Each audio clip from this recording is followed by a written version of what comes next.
আসসালামু আলাইকুম ওয়া রাহমাতুল্লাহি ওয়া বারাকাতুহু।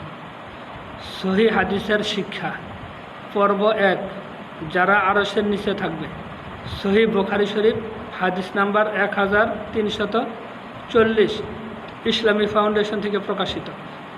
আবু হুরায়রা রাদিয়াল্লাহু আনহু থেকে বর্ণিত, তিনি বলেন, রাসূলুল্লাহ সাল্লাল্লাহু আলাইহি ওয়াসাল্লাম বলেছেন, যেদিন আল্লাহর আরশের ছায়া ছাড়া অন্য কোনো ছায়া থাকবে না, সেই দিন আল্লাহ রাব্বুল আলামিন 7 প্রকার মানুষকে আরশে আজিমের ছায়ার নিচে স্থান দান করবেন। 1 নম্বর, ন্যায়পরায়ণ শাসক, যে যুবক আল্লাহর ইবাদতে নিমগ্ন থেকে যৌবনে উপনীত হয়েছে। 3 নম্বর, যার অন্তরের সম্পর্ক সর্বদা মসজিদের সাথে থাকে, অর্থাৎ ফজর নামাজ পড়লে জোহর নামাজের অপেক্ষায় থাকে, জোহর পড়লে আসর নামাজের অপেক্ষায় থাকে, এইরকম।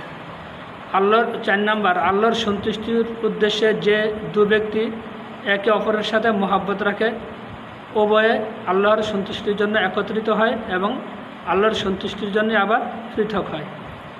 5 নম্বর, এমন ব্যক্তি যাকে ধনী সুন্দরী নারী অবৈধ মিলনের জন্য আহ্বান জানিয়েছে, তখন সে বলে, আমি আল্লাহকে ভয় করি, অর্থাৎ আল্লাহর ভয়ে সে পাপ কাজ থেকে বিরত থেকেছে। 6 নম্বর, যে ব্যক্তি গোপনে এমনভাবে দান করে যে তার ডান হাত যা দান করে বাম হাত তা জানতে পারে না। 7 নম্বর, যে ব্যক্তি নির্জনে আল্লাহকে স্মরণ করে এবং তাতে আল্লাহর ভয়ে তার চোখ থেকে অশ্রু বের হয়ে গড়িয়ে পড়ে।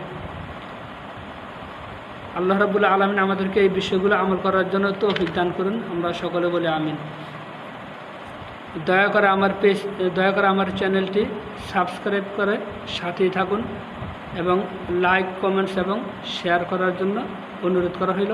আল্লাহ রাব্বুল আলামিন আমাদের সবাইকে ভালো রাখুন, ভালো থাকার তৌফিক দান করুন, বিপদ আপদ বালা মুসিবত থেকে হেফাজত করুন, আমরা সকলে বলি আমিন।